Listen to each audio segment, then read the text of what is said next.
Everyone, I'm Parker. I'm Mike. Hey guys, I'm Seid.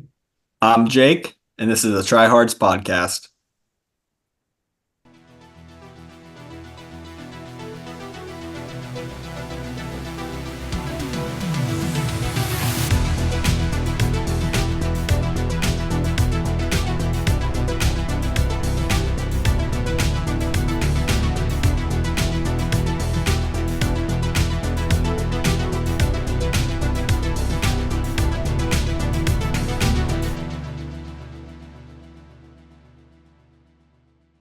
Welcome back, everyone, to yet a very exciting and very special, and I think the first ever birthday podcast recording. Is that true? I think it is. It is true. Yeah. Quarter century. As you guys heard, we have a special guest joining us, Mr. Jake Drumheller. You are a returning guest. You've been on before, but we decided to bring Jake on this episode for two reasons. One, because as you guys heard, it is his 25th birthday. Happy birthday, Jake. Thank you. And then, do you want to tell everyone else why else you're on? Me, Mike, and Seid are doing Ironman Maryland this Saturday. Yes, so the three boys are all racing Ironman Maryland, so we thought we'd get together and record a short little podcast, kind of go over training leading up to it, race goals, expectations, and whatnot, and then we may touch on the Ironman World Championships in Nice as well if we have some time. And if you're watching this, you may be wondering why one of us is in a leotard. That's because Mike is on the bike right now, so he has to get in his workout. So he's on the bike right now, but I'm sure he'll have some thoughts to say as well. But his race predictions and whatnot may not be as in depth as Seid's and Jake's. But I guess Jake, since you're the birthday boy, do you wanna kick us off? Talk about and then we'll also touch on what Jake has been doing for his birthday. But from what I've heard, it hasn't been much. Yeah, kick us off. Tell us about training lead up to Maryland, your goals, whatnot, anything else you want the audience to know. First time I've gone first. This is a tough one. So I think I'll start with just leading up to Maryland. This is my second time doing this race. Last year is also my second year working with Parker. This year, I want to start off with talking about things that I think I've done well this year compared to last year. One, I've been way more consistent this summer.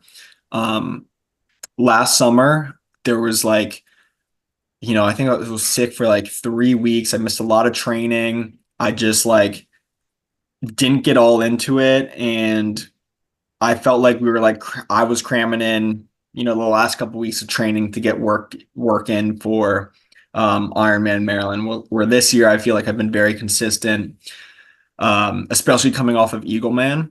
It was not a good race, and I really honed it in for Sandusky a month later, and then right after Sandusky, I was, that same week I was back training again after I recovered, and I don't think I've missed a single workout since this spring.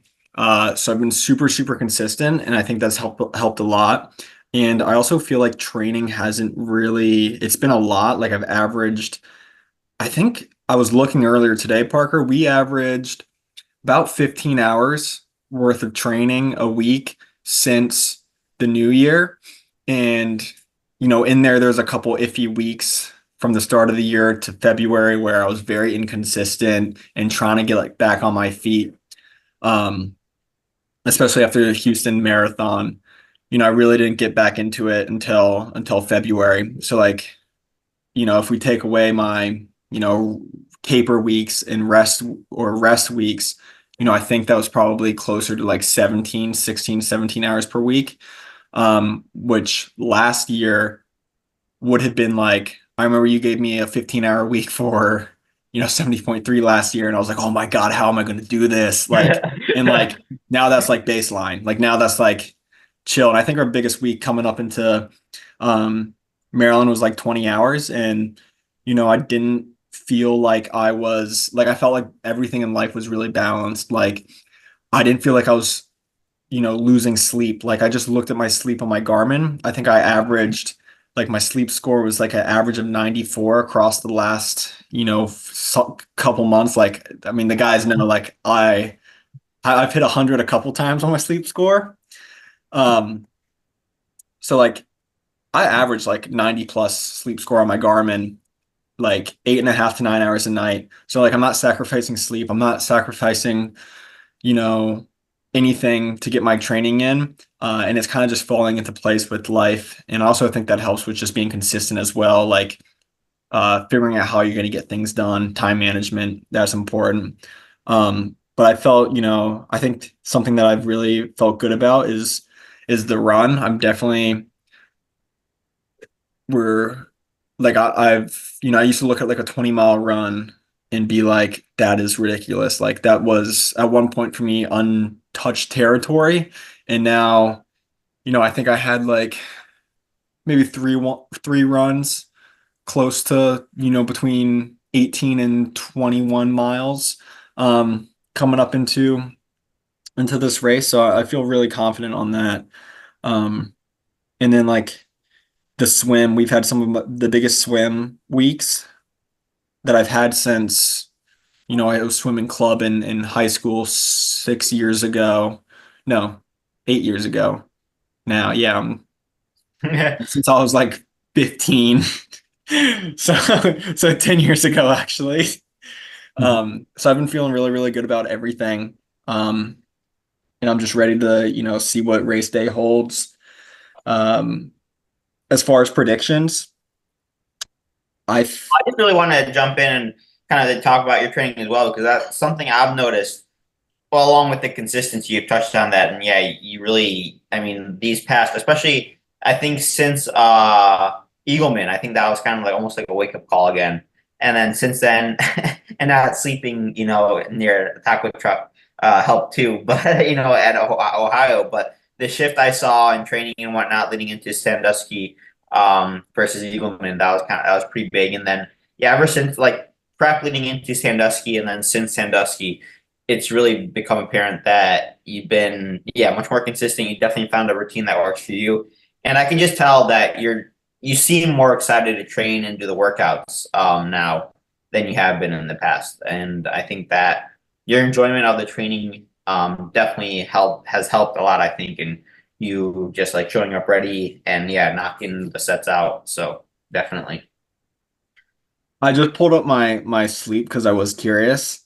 Um, the last year, I've averaged 8 hours and 44 minutes of sleep a night for the last year, Wow. I don't which think is phenomenal. My lowest mine's 8 hours. my lowest sleep score, my average lowest was 75, and my average highest was 97. I'm not sure what like the average lowest means. It's probably like the average lowest over like the low maybe like over a week, like your lowest over a week or a month. But yeah, wow, that's impressive. So that goes also with consistency. Yeah. Like The I'm average scores, I'm huge. looking at it now, that's a weekly score. So that was your lowest average on 1 week. You can put it up on a yearly Yeah, yep. No, scale. I know, but like all those average is for the Oh, yearly. okay. That's based on the week. You scroll down, you can see each week has an average score. Oh yeah. Yeah. Yeah, that's Interesting. great though. So what was your lowest average? 75. Yeah, mine's 57. Sheesh. 64. What was your average highest? 91. Say it, what was yours? 87. 87. But I get my average of sleep is 8 hours. But honestly, so I usually always track HRV and everything, but now I noticed my HRV going down a little bit. I was like, yeah, I don't really want to see that. So I'm not wearing my Garmin to sleep. Yeah. It's working Yeah. great. I don't need Yeah. it. I wake up every morning feeling great. I don't like usually every morning I wake up, I look at my watch and say, oh, how many hours did I get? Like, did I get that was my HRV high? And then it's been feeling really refreshing waking up and like looking at your wrist and you just see the tan line.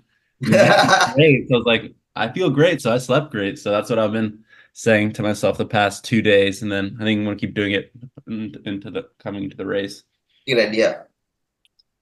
Yeah. My average is 6 hours and 43 minutes of sleep for the last 6 months. Well, you do live in the city that never sleeps, so That is true.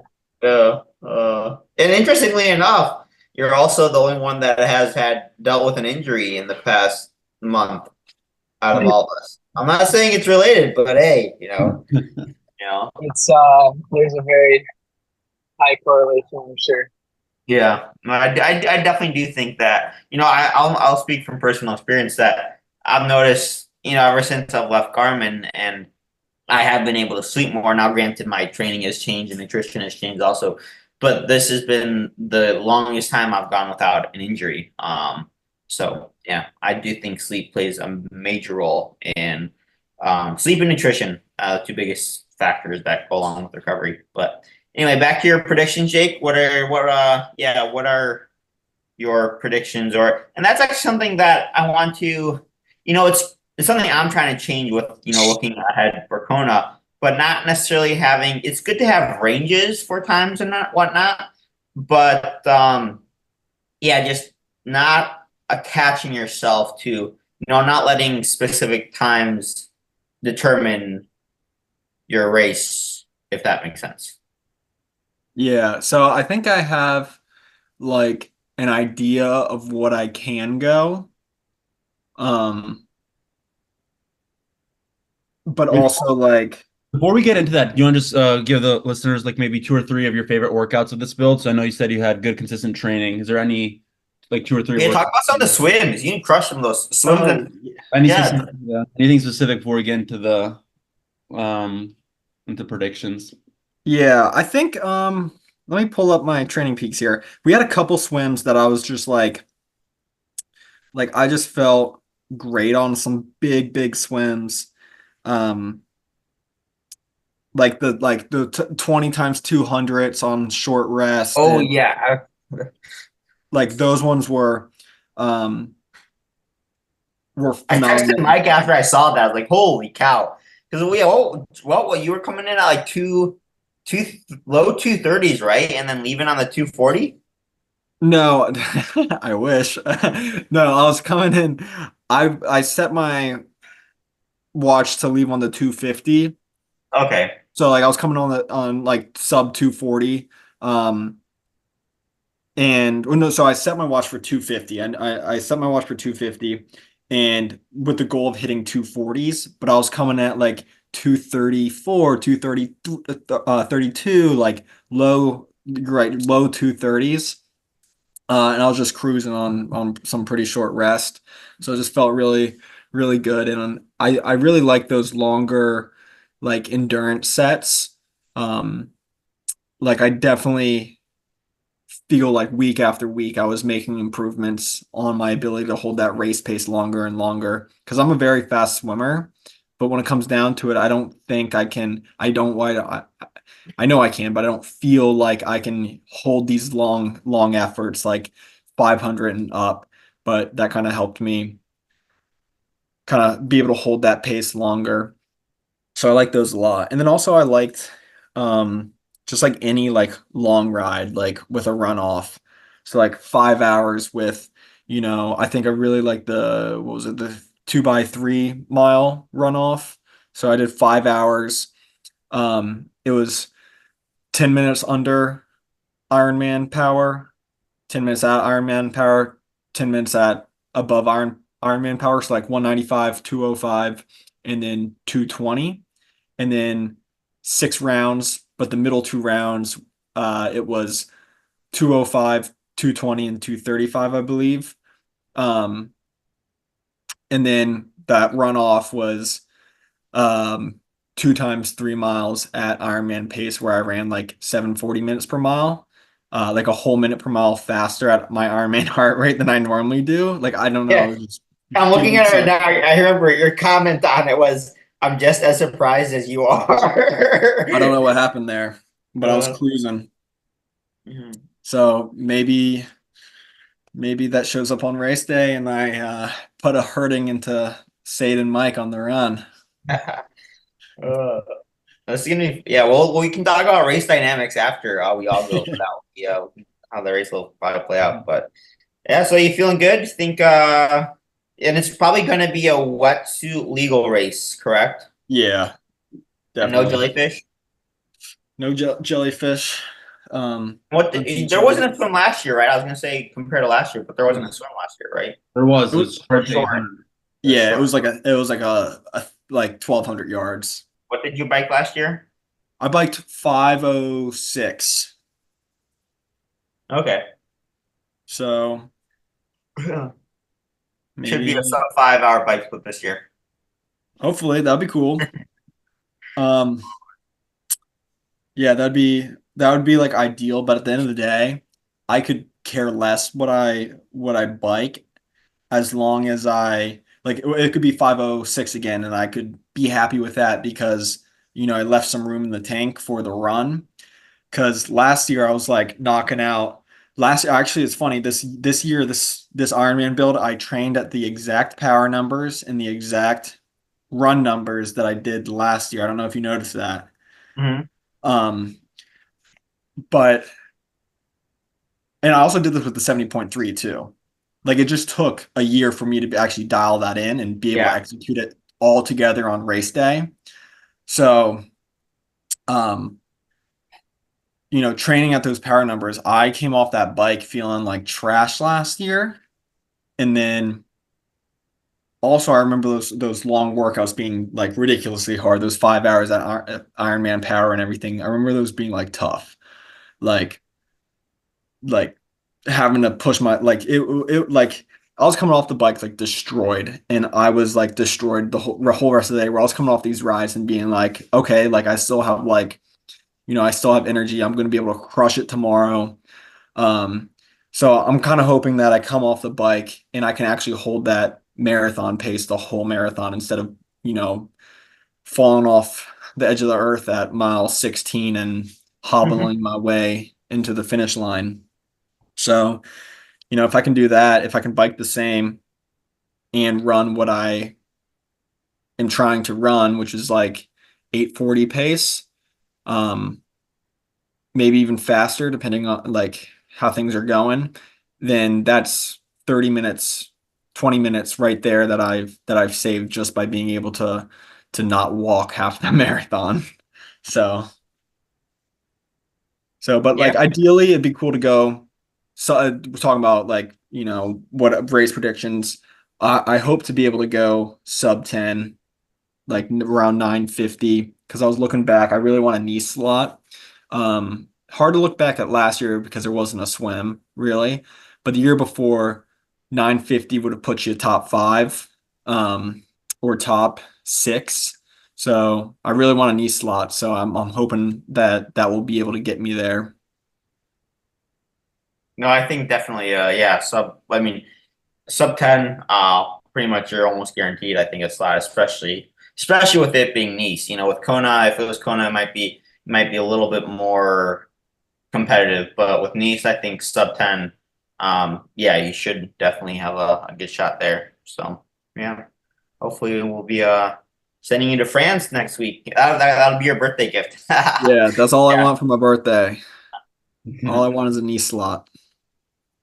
All right, Say, do you want to go next? You want to talk about your training and because you haven't raced since Texas, correct? Yeah. So yeah, let's look at. So yeah, we can start training from Texas. So ever like from Texas, what we had 2 weeks off Texas, and then so let's start with the swim. So every week I would swim. What is it? 1, 2, 3, 4. So what is it exactly? It's 1, 2. So 18 weeks of training since Texas. And for the swim, it was consistently over 10K. So I only had 3 out of those 18 weeks where it was like 9K. So solid amount of swimming which is pretty good for me. So another thing I've noticed in the swim, We tend to do a lot of the shorter, quicker thing like sets a lot to gain speed, especially like for newer swimmers. I think that's really important. And that's like we've done that for the past three Ironman builds. But then in this build, I think we added a bit more of the longer, easier cruise sets. So I did a four by 500s, or I started off with a 10 by 400, then a 4 by 500, then 6 by 500. So I think those three sets were huge for me on the swim. And I could hold 135 for all of those per 100, which is like, I know this is still really slow to most listeners listening, but like that's huge for me because I'm still not a great swimmer. And I was like, I remember even like 6 months ago, holding 135 for a 300 felt like threshold. So holding it for 500 like six times and making it feel easy is like a huge win for me and like a huge mental win as well. So I was really happy with that. I think another reason that it felt so easy was during the summer I did a lot of long course swimming. So that was, I think, solid 6 weeks of only swimming long course meters, which was, it was really tough the first week, but it really helped a lot. And so yeah, that's the swim. So coming. Wait, really quickly before you go on, I just wanted the listeners to know. I'm not sure if you mentioned this in our previous podcast, but when we first started back in July 2023, so pretty much a year ago, your 200-meter swim test, you averaged 146 for meters, which would be 138 in yards. That was No, 200. that was a yard pool. I thought it was a meter pool. Oh no! So even slower. Yeah. I didn't even know. Oh, I could even tell a difference. Yeah. yeah. Well, there you guys go. So he's pretty much taking his gone faster for 400 aerobic sets now than what he was holding. And for your 400, so your 400 all out was 820, which is 205 pace. And that felt like threat. I remember doing that. That felt like I don't know if I'm gonna do an Ironman. When I did that, I was like, oh my God, this is miserable. There you go. And to say will you tell listeners then, has all the swim practices been sunshine and rainbows? Have you gone faster every swim set?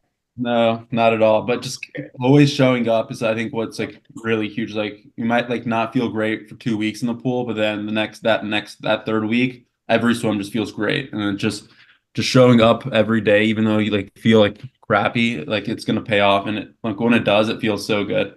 So that's I always joke around that I really hate the swim, but just like those days where it feels good, I love it. But I still overall do not like look forward to going to the pool every day, but it's something that you have to get done. So I get it done. So yeah, that was with the swim. So with all the swim training, my goal for Texas was sub 80. But like I think my goal is still just get that sub 80, like get that sub 80 in the it's a choppier swim. But with my swim fitness, I think this time's actually doable. So that's the main goal for the swim. Just come out as fresh as possible from the swim. So yeah, let's look at bike stats.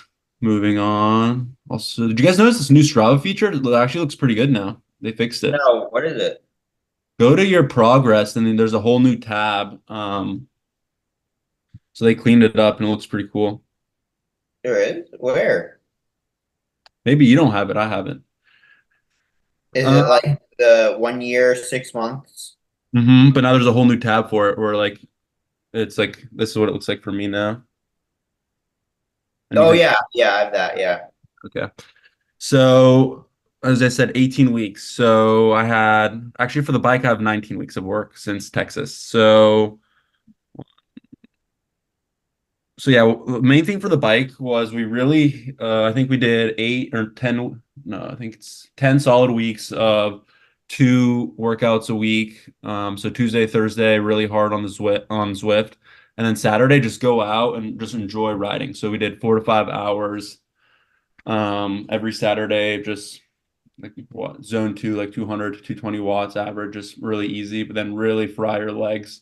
During the week, Tuesday, Thursdays, we do a lot of VO2, sweet spot build, and all that. So I did 10-ish weeks of 10 to 11 hour bike weeks. And then deeper into the Ironman build, we actually decreased the volume, just focused on that intensity and that Ironman intensity. So that felt really good. So I feel like we did most of the bike work. So we had like a really long bike block for like 10 to 12 weeks. and then just dropped the volume down, kept the intensity up, or made it a little higher. And now my legs feel really good on the bike, which I'm excited for. And then dropping that intensity on the bike also just when you drop the intensity on the bike, you can just run more. So I think I had this is my best run build of an Ironman so far, or of like a marathon ever. So I've had let's see. So 1, 2, 3, 4, 5. So this is like one build. So 32, I had a 32-mile week into a 25-mile week into a 32, 33, 39, 44, 26, and then ending it off with a 36-mile week too. So I Can had you tell me about that one run workout you did? Was it a 20 miler or is the last big run we did? Yeah, so as Jake was saying, I think I had 3 20-mile runs scheduled. The first one, it was just, it's been also, that's another thing with the fitness this summer. So it's been a record high, like humidity levels in the DC area this summer. It's just been miserable to train in. So my first 20-mile run, I did 10 miles and just stopped because of the humidity. I couldn't, and I did finish it off in the trails. Then the second one, I did a 20-miler, which was okay, but I kind of cracked at the end. So that one was like a 7:45 average, which was okay, but I definitely I knew I had more in the tank. I don't know why I cracked so hard because I didn't have enough liquid. And my last run was supposed to be a 22-mile run, but I just did 20 miles because I just felt so good during it. So let me just pull up that run. That was probably my best long run I've ever done, or it definitely is my best long run I've ever done, and it felt really good as well, which is really Big great. confidence boost for sure. Big confidence boost, especially coming. I think I had a pretty challenging bike. So yeah, I had a challenging bike on that Saturday. Took Sunday off and did it on a Monday, and I think that was really great. I think I'm gonna do that for future Ironman builds too, where you definitely do want to have the fatigue coming off the bike, but having that one extra day of rest between your long run and long bike, I think can be good for builds, especially if you really want that mental confidence. Because I came into that run feeling so fresh and so good, and it really went well. So let me just pull that up. Give me one sec. Yeah, and Said's not kidding about that humidity. Mm-hmm. Really It's bad. yeah, it's been terrible. Like there's days that I was like running like 2 minutes slower per mile. I was like, what? Yeah, am I just unfit or what? And then I'll go on Strava and Said will be like, I'll see Said like ran like 7 miles or something, and then he'll text me and be like, dude, I can't believe you actually did your run. And I'm like, oh, so that's why it felt so bad. It'll be like 100 degrees and 99% humidity. Yeah, so I have that run pulled up now. It was 5 warm-ups. So I started at 7:48 pace and finished at 7:40, and that all felt really nice and aerobic. Heart rate didn't cross 145 or no, 148. And then I did 7 on miles. I started with 7:16, went 7:01, 7:07, 7:02, 6:58, 6:52, 6:42. Once again, that felt really good. So that's 12 miles in. Heart rate didn't crack 170. I have a high heart rate on the run, so I think I can get my heart rate up to, I think we tested 215 on a Yeah. 5K test. So I have a relatively high heart rate. So holding like 170 is like pretty holdable and pretty easy for me.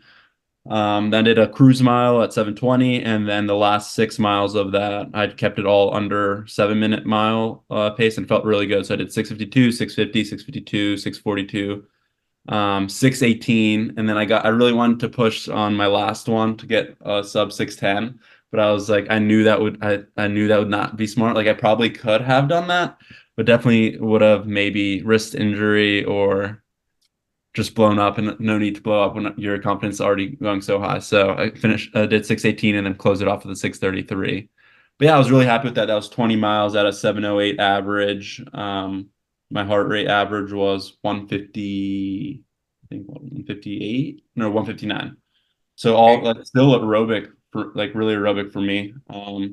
What I found, especially as we were talking about the humidity, I sweat a lot, and I always get the carbs and sodium in on my runs, and I feel fine. But I really also just need the water. I need like the liquid in my body to like feel okay. Because I think it also helps with like processing the carbs themselves. I think you just need the liquid to like get it into your blood. That might be wrong, but that's No, what yeah, there's definitely you need to find the balance of, yeah, taking in when it's hotter out, not only do you need to be cognizant of the carbs and the sodium, but also getting in enough liquid as well if you're sweating a lot out. Yep. So yeah, that's like a nutshell of my training. Really enjoyed it. And then just the perfect way to like close it off. I had my last brick this weekend. And it just my legs felt like I've never felt good during a taper. My leg just feels so good currently, so I'm really happy with that. Had a 2.5 hour bike into a 30-minute run, and that felt great. So yeah, I'm really excited with how the taper is feeling and how everything's going.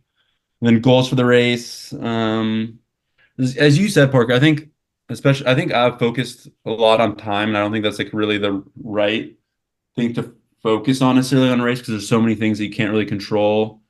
Um, like even like I was like focusing on weather like what 3, 4 days ago. Like why am I focusing on something I can't really control? So then your time is really dependent on weather, like so many different factors. So some like I guess ranges for like goals, I guess I would say. So for the swim, I'd be very happy with a sub 80. I know it's like slow, but that's what I want. I'd be thrilled with a sub 75. And then if it's sub 70, it's like it's a Christmas miracle. That'd be the best. If So it's sub 70, I'm telling Natasha that I want a special pay raise for all I. yeah, it's sub 70. I'm a swim coach expert now. And then on the bike, main goal is just to go sub 5. I think I have that in me, but once again, as Jake said, you never know weather conditions and all that. I've done the course 506 a couple weeks ago, and I went 2 weeks ago, but it was just so windy. So it really depends on the weather and all that. I'm just gonna really just try to focus and stay in my range. So try to target 220 to 230 watts. Really try to stay on the lower end though, because I really do not want to overbike. I think it's a lot easier to overbike on a flat course, especially Maryland, because it is pretty flat and fast. So like, oh, I feel great. I can like push these watts, like, and then you just come off and then you just can't run. So You're always that pedaling additional, too. yeah, that additional like 10 to 15 watts that you could push on the bike may lead to like a 5 minute, 4 minute gain on the bike, and then you blow up on the run and lose a whole hour. So Jake mentioned that as well. So I really just don't want to overbike, but I confidently think I can get a sub 5 if weather is there and everything goes to plan. And then on the run, as Jake was saying, this year I finally like I remember going to Ironman Florida. I was so confident that I was going to hold the 7:30 run. So that I used to train with, I don't know if you guys know Brad, Parker knows Brad, but me and Brad knew like we're like, oh yeah, we're gonna go to Ironman Florida and we're gonna hold the 7:30 on the marathon. It's gonna feel great. I see Brad at mile 6. We're both just shaking our heads like, what the hell were we thinking? We're doing a 7:30. Meanwhile, we're like running a 9 and it feels like threshold. We're like, what is happening? This is crazy. So training wise, I really push the run paces because during an Ironman, it just feels way worse than like anything else. So holding like the 650s to like 715s pretty comfortably. I really hope I can hold like a 7:40 to 8 minute average pace on the run. I'm feeling pretty confident that I can. So that's those are like some time goals, but my like main goal for Ironman Maryland is to place top 3 in age group for 18-24. This is gonna probably my last 18 and 24 race, unfortunately. So I do really want to get some hardware before it gets hard.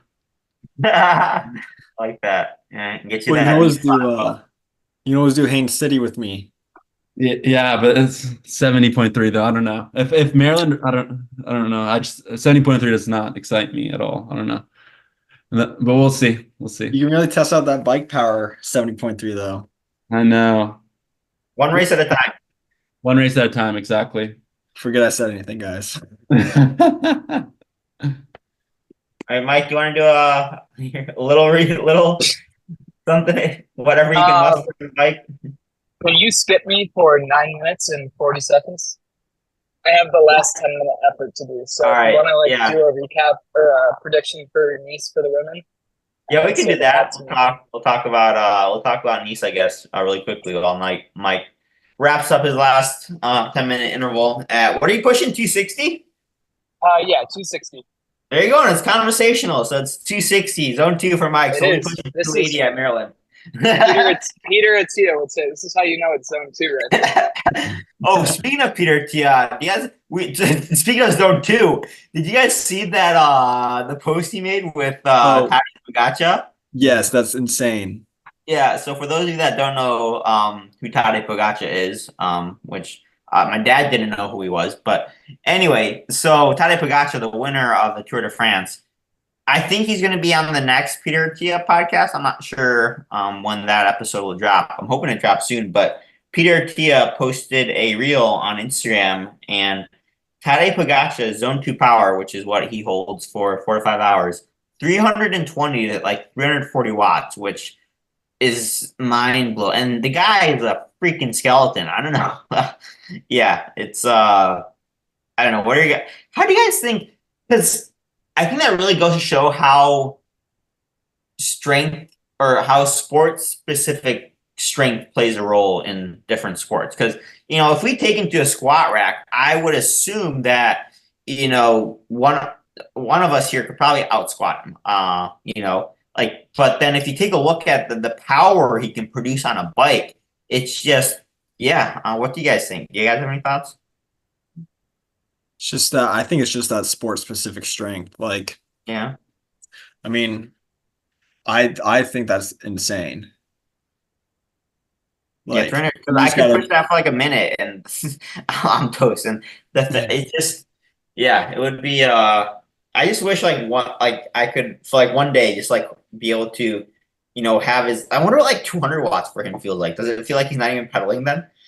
And then another thing I wonder is like the energy requirements, because if you're pushing 320 watts for 4 or 5 hours, the amount of calories you're burning, that's and if you're only taking in, if you're taking in, 120 grams an hour, 320 watts for an hour, that's you're burning over, I think, over 1,000 calories an hour, pretty easily. So that guy, yeah, I also think it's how you use those watts. I was listening to like something about the Norwegians and how and like the sports science that they're doing with them and Olav was talking about that, yeah, you're looking at your 3 second power, but within that 3 second power, there's like a couple milliseconds that Christian might be pushing 1,000 watts in a pedal stroke. And all of that is extra energy that you're using. So they were talking about how do you minimize that and how can you, you know, bring that number closer. So instead of pushing 1,000 watts during like this very, very short, like millisecond, 2 milliseconds, 3 millisecond time period, how do you make that more consistent or bring that number down so that you're not leaking watts that way? Because you look at your 3 second average yeah. or your constant power, but like how like if your pedal stroke isn't perfect, you're leaking watts that way. So I wonder if it has something to do with that as well, how you use those Yeah. watts. Mhm. I'm sure you're just super efficient. Also, yeah, just like the amount of volume, like they train, like they probably cycle 35 hours a week. So just like that's what's gonna happen when you do that. So, and it's most of it zone 2. So like that's why his zone 2 is like what, 320, but like he does 45 minutes at 460 plus, like after holding 320 for like 3 hours on a stage race. It's like insane.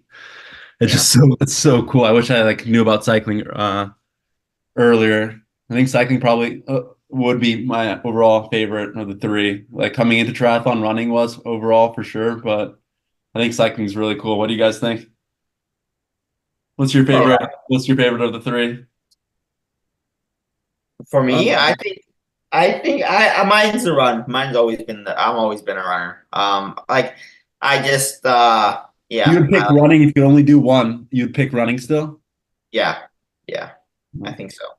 Yeah, now, not if I knew I'd never get injured again, I would pick running. If injuries played a role, I'd pick biking. But if could be 100% healthy doing all three sports, I would choose running. Yeah. How about you, Jake? I'd probably choose cycling. Yeah. Yeah. I don't know. Just the running thing just doesn't do it for me. Like Mm. I'm just not very good at running. And then You'll get better. swimming's boring. Like just you're just Yeah. looking at a black line and you got to put so much effort in to get good at it. I mean, Yeah. same thing with any sport, but like cycling, it's just crazy that you can leave your front door and with your own two legs travel, 112 miles. Like Yeah. it's just crazy you can do that. And plus you can buy a whole bunch of, retail therapy and everything when it comes to cycling. Yeah. So there's an unlimited amount of gear you can buy. I guess one topic we didn't really touch on, speaking of the racing and whatnot, is nutrition. I kind of already know, and we've talked about this in the past, but for any new listeners, Seid and Jake, you guys kind of want to talk about nutrition plan, how you plan on getting in all your carbs on the bike and the run. Seid, you want to kick us off?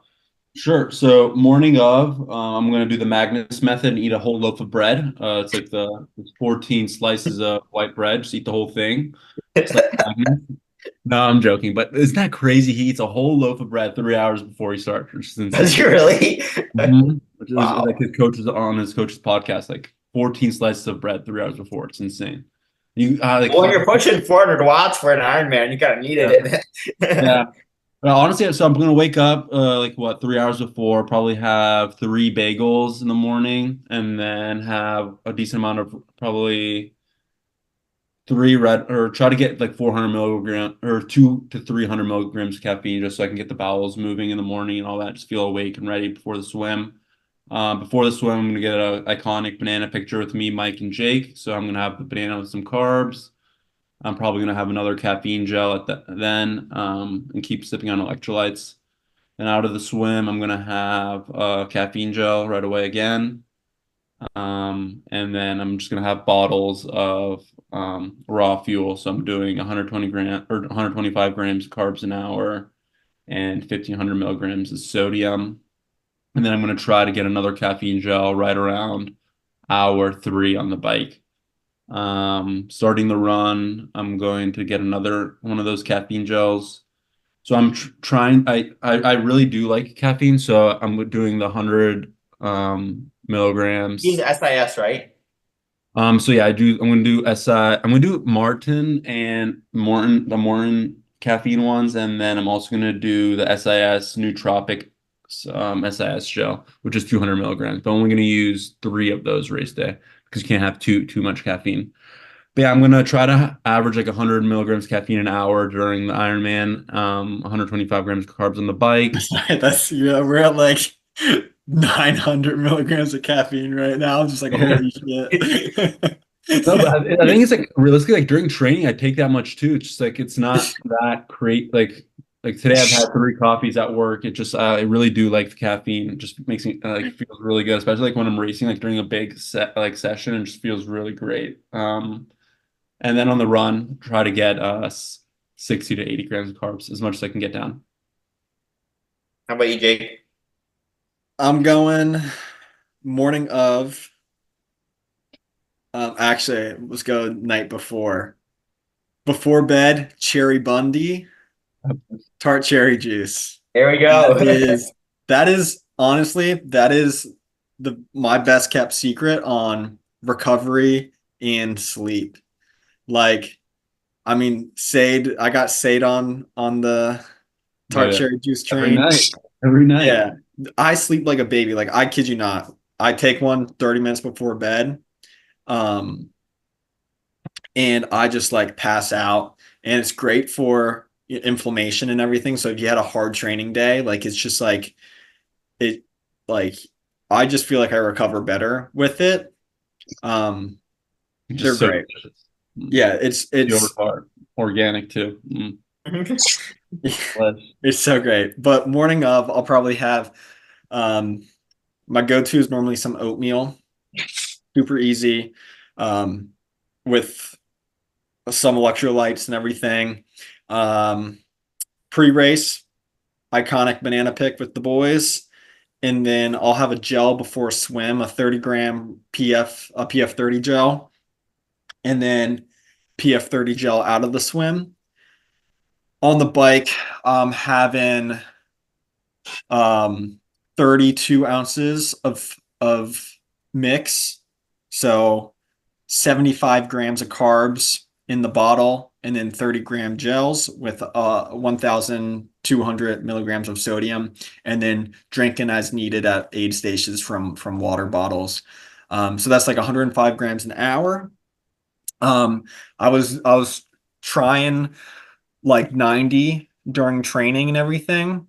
And I tried to drop it down a little bit, and I felt great, but I was getting hungry. Like I was feeling myself get hungry coming towards the end of the bike ride. So I want to up that a little bit.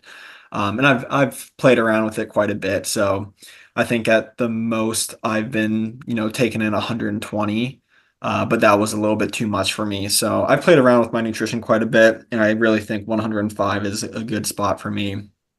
Um, like Seid, I'm going to be mixing in some caffeine, not 1,000 milligrams, but I'm gonna try to, I'll have my morning, Red Bull, get the bowels moving, and then I'm gonna try to hold off until the bike to have any more caffeine, and I'm gonna be taking caffeine, gels, probably one an hour, and then I plan to take a ketone IQ with about 2 hours left on the bike. So about 3 hours in, three and a half hours in, an hour and a half left on the bike, 2 to an hour and a half, and then take one in transition for the run. Take a second one about 2 hours into the run. And I feel like those ketone IQs, I feel like I don't think there's any benefit when it comes to endurance for the glycogen sparing use of ketones, really. And the research is kind of iffy on that too. It's a lot of back and forth. But I think from a mental standpoint, like that Like a mental boost that it focus? gives, huh? Like a focus? Yeah, like cognitively, I get like locked in. Like every great run I've had off the bike, like that 2x3 mile or the 3x2, yeah, 2x3 mile, like I feel so locked in, and I'm just focused at the task at hand. I'm not worried about how my legs feel. I'm not worried about whatever. I'm just like so locked in. Um, so I think those have been very beneficial. And I tried it out racing at Sandusky, and I definitely felt that mental kind of clarity and everything, especially at the end of an Ironman. Like I almost feel like confused and like, oh, like loopy.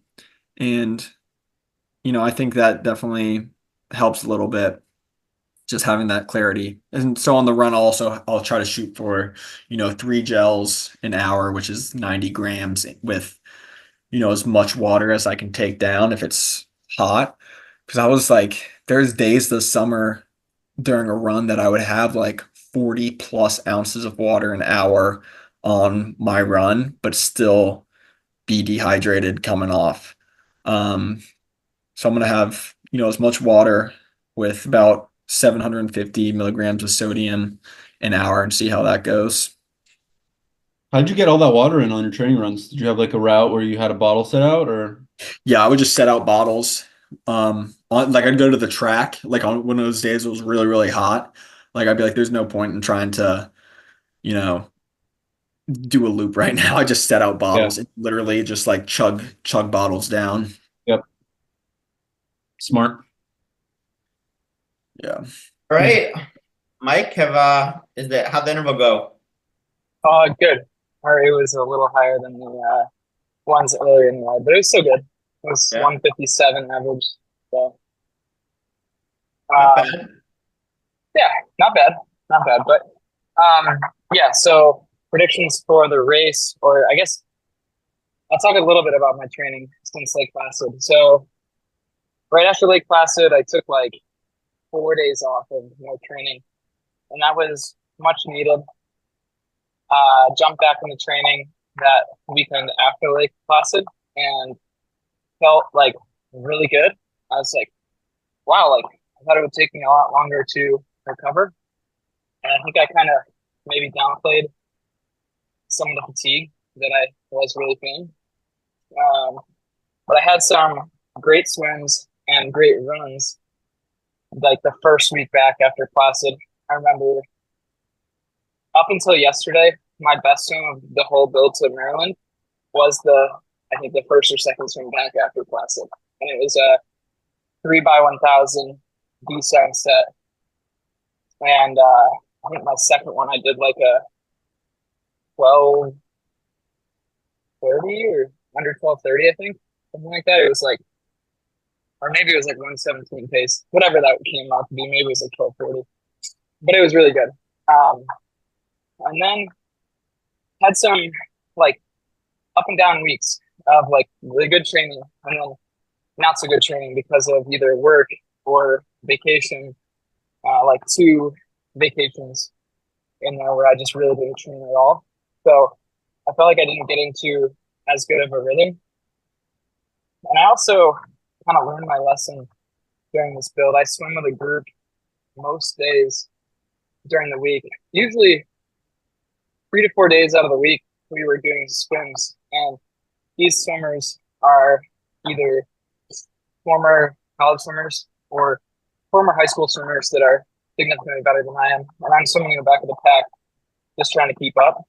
And I had some of my best swims with these guys, but I realized the same days that I would do my really hard swims, I had like key bike sections and I was just feeling totally flat on the bike. And last weekend I went back and looked through Training Peaks and like it almost lined up perfectly. And the whole build to Maryland, I've been like, wow, my legs feel so flat on the bike, but on the run, I felt amazing. And I was like, what am I doing? And then I realized it's like, maybe don't add extra threshold swims several days during the week. And Parker's been telling me that, but sometimes as an athlete, you don't listen and you come to that realization on your own, even though your coach has been saying it for several weeks. So props to Parker for pointing that out earlier, just me not listening. Living you learn. Yeah, and this build like has been fairly decent. I think the funny thing though is I've failed more workouts this build than I have in the whole time that I've been with Parker. And I think it's that same thing, adding extra threshold swims, not getting enough sleep. And then like it led to 2 failed bikes, like big bike rides, like a 4-hour one, which admittedly was a very hard bike.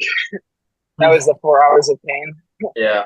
Doing VO2 max efforts 3 hours or 2 to 3 hours into a bike is hard.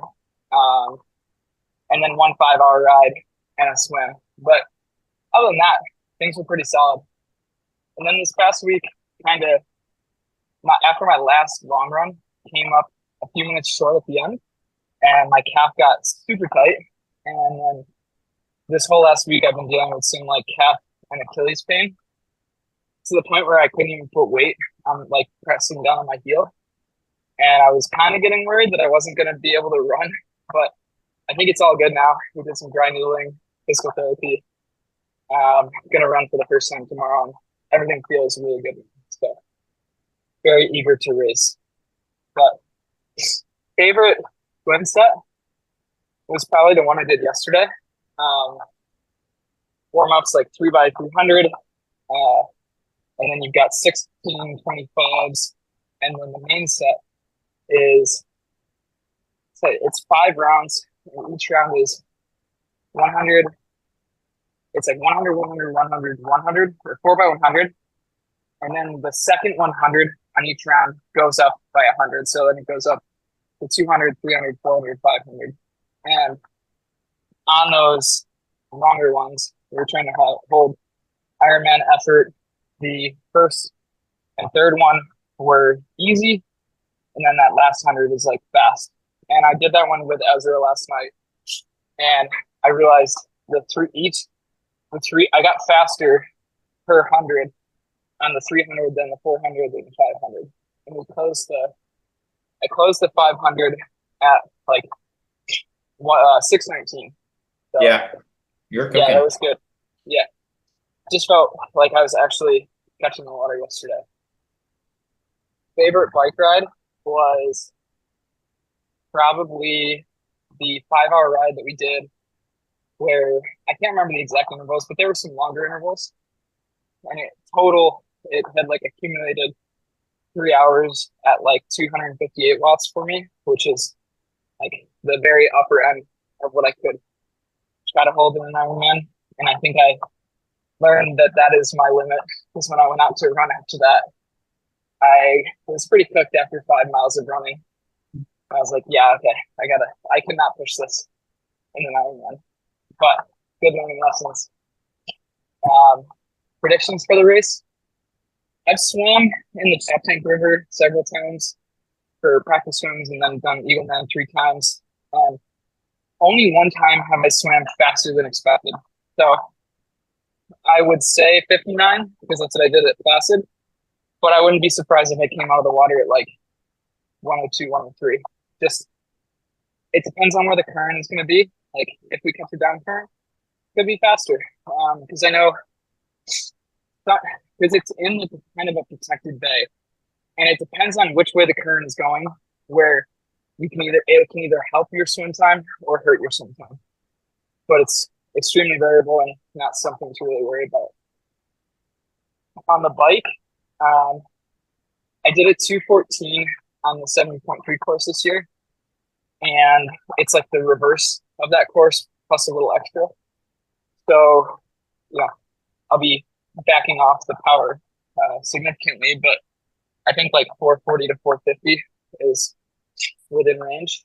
And then the run between a 330 and 340 would be ideal. So like all together plus some transition, best day possible, probably like a 930. But like, if honestly, it doesn't matter to me if it's 930 or 955 or 959. Like I kind of just want to make sure I go under 10. So yeah, I was somewhat close at Placid, but the bike was just incredibly slow. So Well, there you guys go.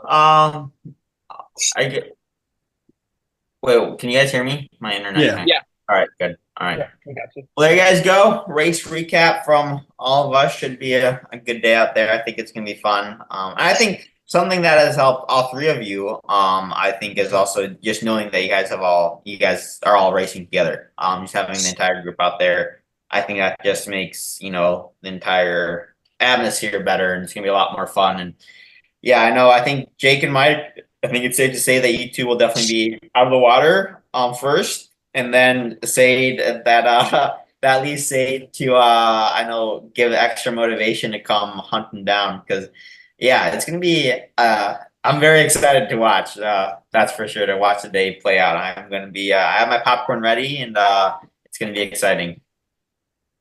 Yeah, race dynamics should be fun. Like I know Jake is gonna probably lead out of the swim, and I'm gonna try to stay on Jake's feet if I can like sight properly and find him, and then try to get in front of you on the bike and see if you can get hold into my draft.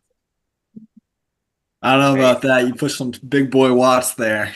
See, my ideal scenario, like coaching you guys, is that you guys all come across the finish line like together and get a picture together. I think that would be awesome. You all come like between 9:30 and 10. Because I think each of you has definitely the capabilities to do that. I think just gonna be see whose legs show up and who the guys they're favoring on that day. So it's definitely gonna be a fun race for sure. We're definitely hanging around in the finish shoot. We should try to do a post podcast while you guys are all together. Yeah. We'll see who gets to hang around in the finish and shoot for the longest. Yeah.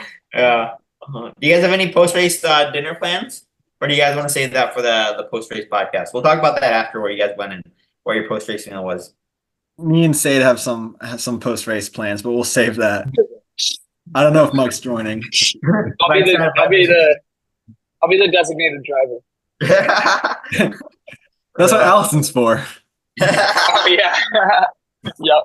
She might join you guys one day.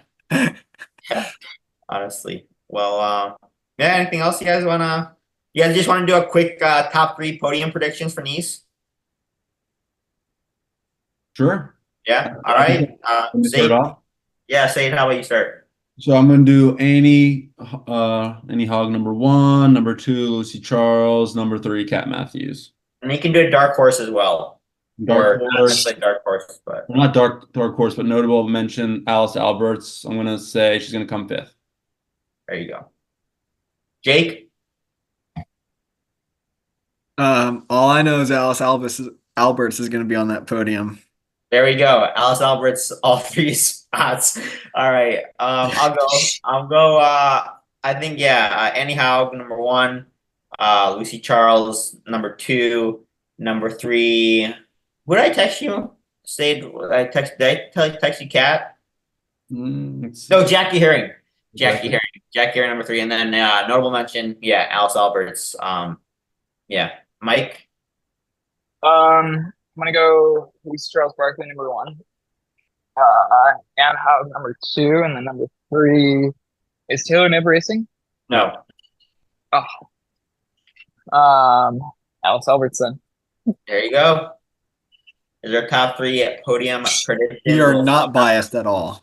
Yeah. That's actually, so I listened to the Pro Tri News podcast. I think it's a great podcast, but it's also kind of like Kat Matthews' husband being one of the presenters. It's like we don't want to leave Kat Matthews off the podium prediction. So I just thought that was, I could definitely tell. I couldn't definitely, but I felt as if he had an influence on some of their picks, but I can't blame them. Anyway, yeah, I think that's going to do it for this episode of the Try Hard Podcast. Hope you guys enjoy it. We will definitely be having, we're actually going to try to get Alice on the episode after, and then I also have an athlete racing, Sasha. She's an age grouper. She's going to be racing. So we're going to try to get both of them on, which would be super cool. Get like a professional's perspective and an age grouper's perspective from the race. So that should be coming out, and then we'll do an Ironman Maryland recap. And then I think we still have an Ironman Wisconsin one to record.